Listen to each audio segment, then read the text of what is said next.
د ملکنډ او امبېلې جنګ دی دا ګورې هم د نظریې جنګ دی د لوپټې پیس کې د کلکو نیسه پښتنې دا ګورې په دې جنګ دی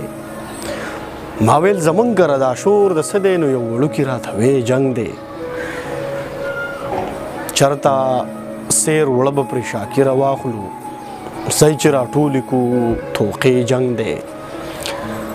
او یا دغه شعرونه د شاکر صاحب چې فکر به هر وخت لیونی ساتي او د زړه په زور به ځان ژوندی ساتي او که د منزل ارمان په زړه کې دي وي ځان به له نورو ګړندی ساتي لاړ شه څلور کونجه دنیا وګوره خو ځان به پرې خورې ساتي د ښکلو خار دی سینه ډال ګرځوی ته به تر څو پورې زړګی ساتي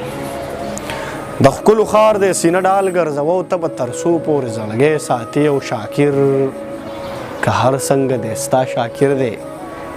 په لیونو کې به دی ساتي او یا دغه چې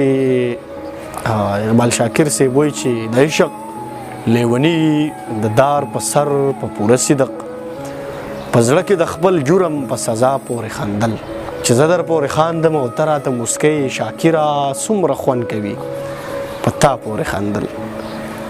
نو باید موږ پیغام دغسې دی چې خلکو سره وخاندو خلکو پورې ونه خاندو د خلکو سره خندل یو ډېره ښکلې خبره ده نه چې خلکو پسې موږ وخاندو باید د انسانانو عزت وکړو باید یو بل د احترام ولرو نو هله به زموږ د ژوند دغه لارې زموږ د ژوند دغه سفرونه موږ ته اسان شي آباد او ښاد او بریالي اوسئ